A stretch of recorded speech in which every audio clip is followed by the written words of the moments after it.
Hello, Gemini. So, welcome dito sa iyong reading for the month of October. Ano yung mga posibleng paparating sa inyo, Gemini, sa buong month ng October. Don't forget to subscribe sa aking YouTube. Paki-like and follow din yung aking Facebook page, Instagram at saka TikTok. Kung gusto nyo naman ng personal reading, mag-send lang kayo ng PM sa aking FB page. So, yung mga information, mga link sa aking socials, makikita nyo sa description below. Ang overall energy mo, Gemini, for October is fear, worries, and tense situations. So, pwedeng magiging preoccupied ka sa mga ganyang bagay, no? Pwedeng magkakaroon ka ng mga alalahanin, no, or fears, kagaya ng mga sinasabi dito, or yung mga situation na pwedeng maglagay sa mga ganyang sitwasyon, no? Situation na pwedeng maglagay sa ganyang sitwasyon, no? Ang gulo, no? So, ibig sabihin lang, pwedeng may ma-experience ka ng mga ganyang situation. So, baka sabihin nyo, ang gulo kong magkwento.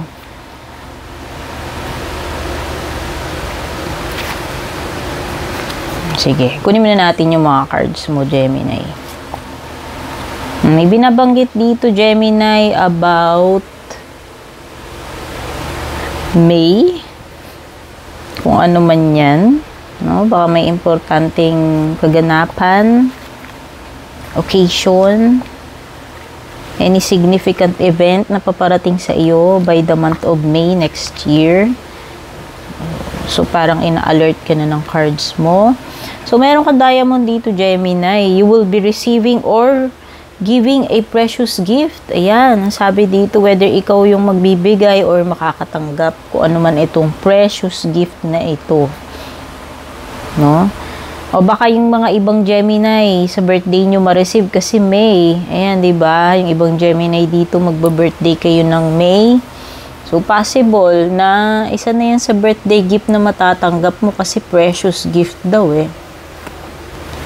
Meron ding woman dito na dark complexion or hair. So, pwedeng may ma-encounter kang ganyan this October. Meron ka ring do not back down from opposition.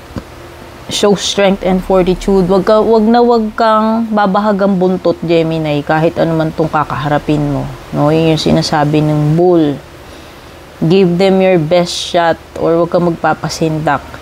Situation man yan, no, or kung it could be anything, pwedeng sitwasyon na susubukin yung character mo, yung katatagan mo, yung integrity mo, no, o kung ano mang strength meron ka.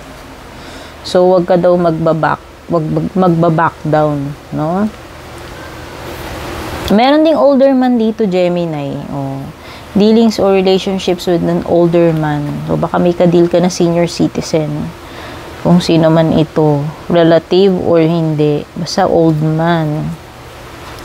By October. So, may female na dark hair or complexion, tas may old man. Hindi ko alam kung maglolo ba yan, no? Mag-ama, hindi ko masabi.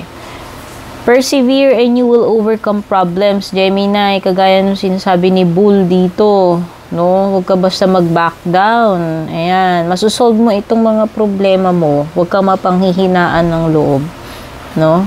Ibig sabihin, tatagan mo lang yung sarili mo, lakasan mo lang yung loob mo, and mau-overcome mo din yung mga yan. And itong May, I already mentioned. Dog barking means advice from a friend, Gemini. Baka mamaya may useful advice yung friend mo. Malay mo makatulong sa'yo to. This October. Something about happiness, Gemini.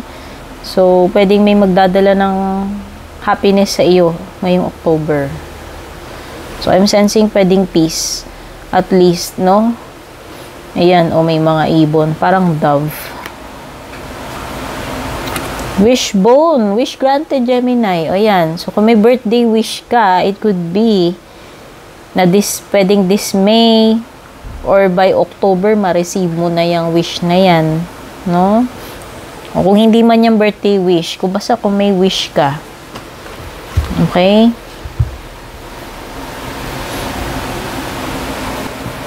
Tignan naman natin yung tarot messages for you, Gemini, this October. Hindi ko alam kung bakit sinisiksik ko yung kanan, guys. Pagpasensyahan nyo na ako. Mataas kasi camera ko, hindi ko tanaw yung buong picture. Actually, yan. Tansyahan lang. Ano naman kaya additional messages mo from tarot by October, Gemini people?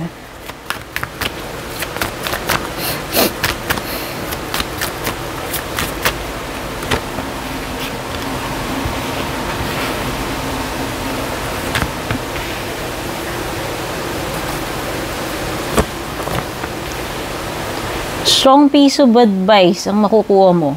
Nafe-feel ko sa Hierophant nung nakita ko. Mukha talaga may mag-a-advise sa'yo. Ito yung binabanggit sa dog barking, diba? Pwedeng friend mo.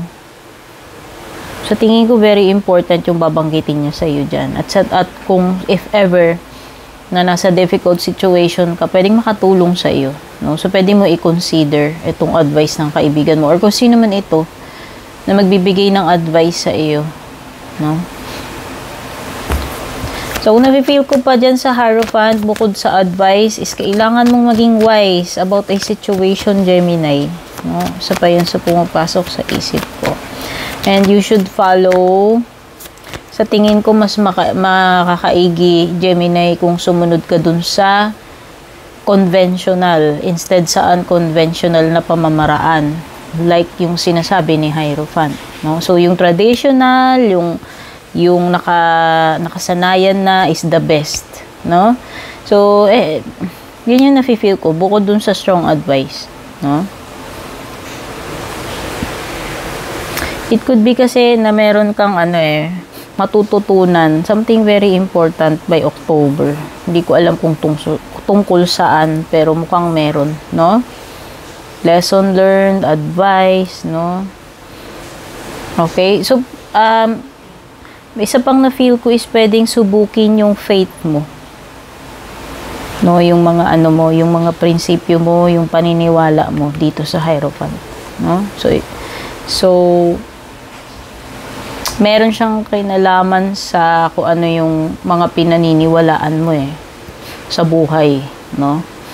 Yung values and yung mga pinaniniwalaan mo sa buhay.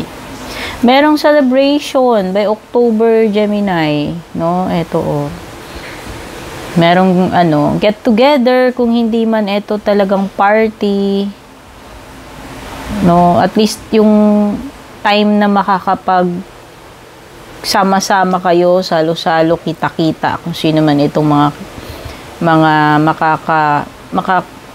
kikitain mo, mag-get together mo. Pwedeng friends, dati mong co-workers, or pwedeng relatives, no? Basta may celebration, may gathering.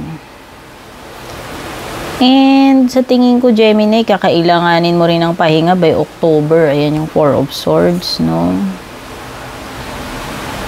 Ito, time para ma-recharge ka, ma-replenish ka, Gemini.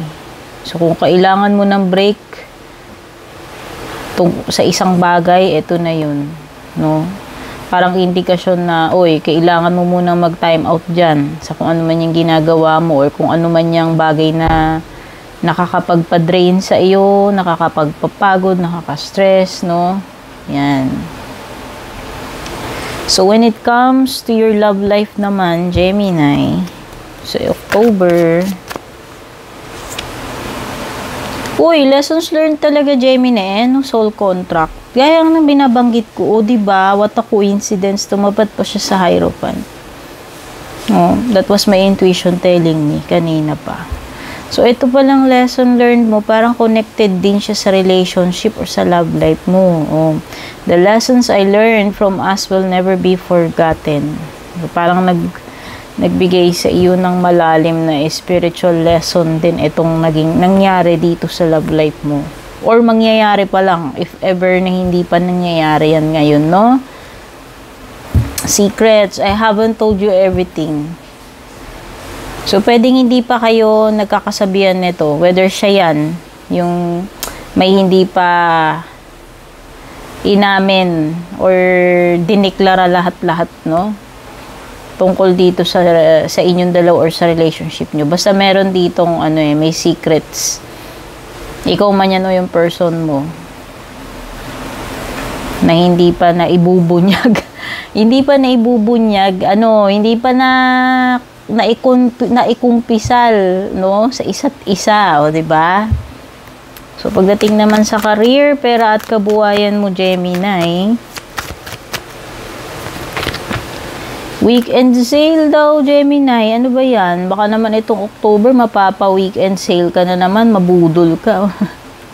Men and women. O, di ba baka kayong dalawa ni person or ni Mrs.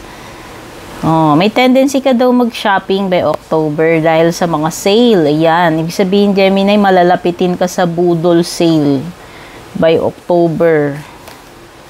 So, it means na mapapagastos ka. Huge decisions pagdating sa career, no, or negosyo o sa kabuhayan mo, Gemini. Ayan, ito yung mga major na mga desisyon yan. So,